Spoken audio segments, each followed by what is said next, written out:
পর কষ্টে মষ্টে এক ভৈনীরে বিয়া করছি, সেই ঘরে একটা পোলা হইছে, এই পোলার নাম রাখছি খোদা। ওখানে আমারে সবাই খোদার বাপ কয়ে। আপনি কি পাল্লাই জিতনের লেগে এরম কথা কন? এখনো হার জিতার চিন্তা লইয়া হইয়া রয়েছে আর বইয়া রয়েছে। তুই কি ভাঙ্গিয়া কইছ যুদ্ধে পাঠাইয়া ওরে মাইরা তো ওর বউ তুই বিয়া করছ? শয়তান যখন শয়তান হয় নাই, শয়তান না থাকার পরেও সেই শয়তান হয়ে গেছে শুধুমাত্র কর্মের কারণে। আমার এই পাপের মুক্তি কিভাবে?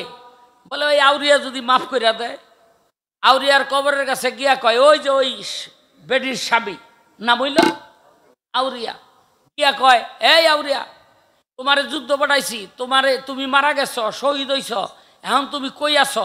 কয় জান্নাতের মধ্যে। কয় আমারে মাফ কইরা দাও। কয় আপনারা তো মাফ কইরা দিছি মরার লগে লগেই। কয় কেন? কয় আমি মসজিদে কিন্তু জান্নাতে আছি, 70টা হুর পাইছি। কয়টা হুর? এতে একটা বেডি দিয়া করুম কি? 70টা হুর পাইছি মরিয়া, আর যেই সুন্দর। হ্যাঁ, এখানে ইয়ে কয়, এই দাউদ নবী কয় আল্লাহ রে, আল্লাহ দিছে তো মাফ কইরা। আল্লাহ কয় তোর মাপ চাওয়াই তো হয় নাই। কয় হয় নাই কেমনে? মাপ তো কইরা দিছে। কয় তুই কি ভাঙ্গিয়া কইছ যুদ্ধে পাঠাইয়া ওরে মাইরা তো ওর বউ তুই বিয়া করছ? কয় না, সেইটা তো কই নাই। কয় এমনে মাপ চা। মাপ চাওয়ার কায়দা কইরা মাপ চাইলে হইব না, কায়দা কইরা মাপ চাইলে হইব না। অনেকে দেখবেন প্রকাশ্যে অপরাধ করে, হ্যাঁ রাইতে গোপনে গিয়ে হ্যার কাছে পাইতে মাপ চায়, আপনি আমার মাফ কইরা দিয়ে। জীবনও এরকম কেস পাইলে আপনারা মাফ করবেন না, বুঝলেন নি? আপনারা অপমান করবো প্রকাশ্যে, আর রাত মাপ চাইব রাইতের অন্ধকারে, বুঝলেন নি? এটি মাপের লেগে মাপ চায় না, উল্টা যেন মান্না খায় এর লেগে মাপ চায়। দাউদ নবী এইবার ওই কবরের কাছে গিয়ে কইতাছে, আউরিয়া রে, চালাকি কইরা তোরে যুদ্ধে পাঠাইয়া এরপরে তোরে মাইরে আমি তোর বউ বিয়া করছি, আমার মাফ কইরা দে।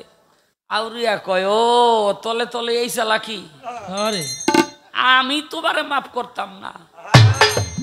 দাউদ নবী কানতে কানতে কানতে কানতে দুই চোখ দিয়া পানি পড়তে পড়তে চোখের মধ্যে পোকা হয়ে গেল। একদিন আল্লাহ বলছিল, দাউদ রে তুই আর কান্দিস না, তোর কান্দনে আমার আরশ মহল্লা থর থর করে কাঁপে, তবে যা, আউরিয়া তোরে মাফ করবে না এটা আমি জানি, কিন্তু দাউদ আমি একটা ওয়াদা করলাম, আখেরাতে যেদিন আউরিয়া তার এই হত্যার বিচার চাইবে, আমি আল্লাহ সেই বিচারের সম্মুখীন তোরে হইতে।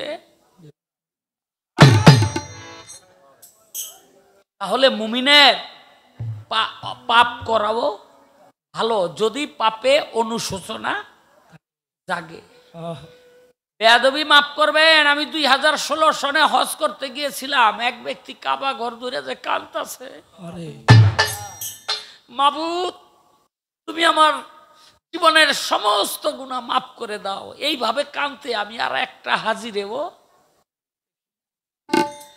এমনও তো হতে পারে ওই হাজির কান্দনের উসিলায় ওই মাঠে ওই বছর যত হাজি ছিল সব হাজির হজ আল্লাহ পাক কবুল করে নিচ্ছে, মাফ করে দিয়েছে।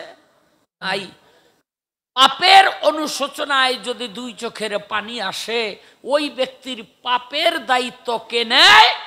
আমার আল্লাহ নেয়। এজন্যই আল্লাহর দরবারে বেশি বেশি কাঁদতে হয়। তাই বাবা, মুমিনের জন্য পাপ করাও ভালো।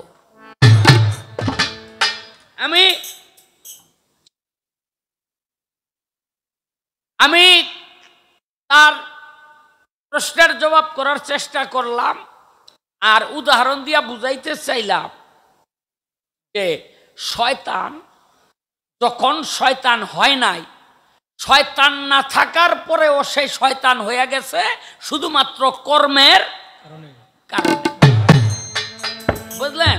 তাই এত দিনে এই যে 40টা 50 বছর গানের জীবন, এখনো এত বছর যারা গান গাইয়ে ডুবুজে নাই।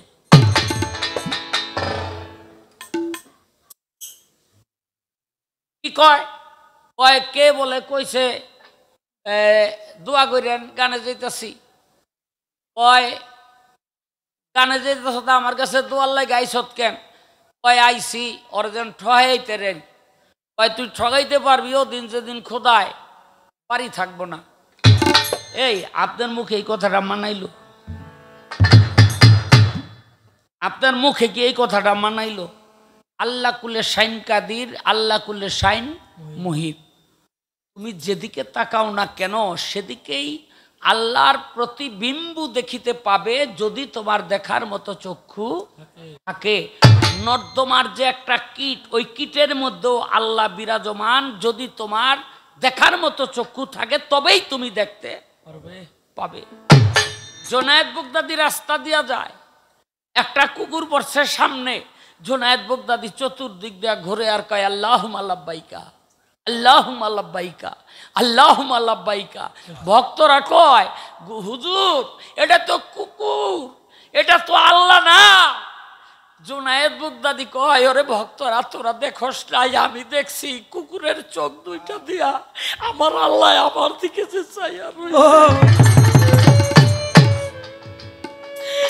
ওই কুকুরের চোখ দিয়া আমার আল্লাহ যে আমার দিকে চাইয়া রইছে, এই পাপীর দিকে আল্লাহ চাইছে।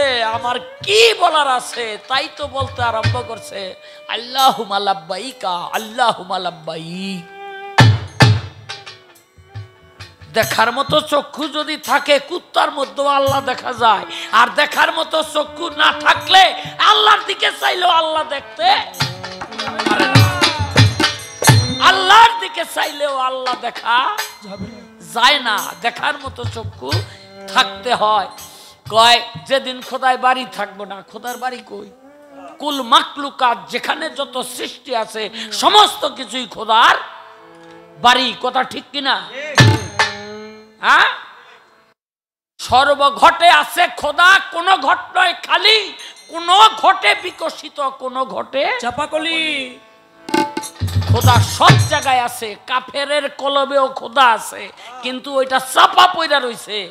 আর মুমিনের কলবে খোদা আছে, ওই খোদাকে সে পরিস্ফুটিত করছে, বিকশিত করছে। তাই সে খোদার অস্তিত্ব খুঁজে পাইছে। আরে আপনার মুখ দিয়া তো আমি এই ধরনের কথা আশা করি নাই।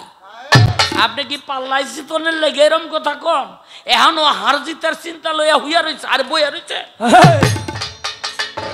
হ্যাঁ, দুই বাটপারে রাস্তা দিয়া যায়, এক বাটপারে আরেক বাটপারে কয় তোর নাম কি? কয় আমার নাম খোদা।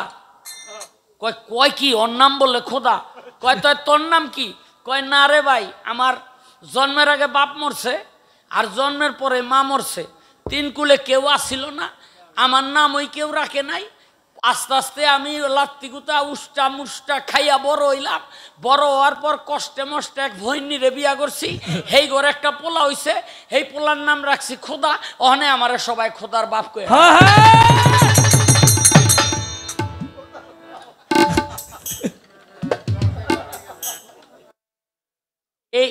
এই রকম যুক্তি দেয়া কথা কইলে হইব? হ্যাঁ, এখনো আপনার জিতন লাগবো?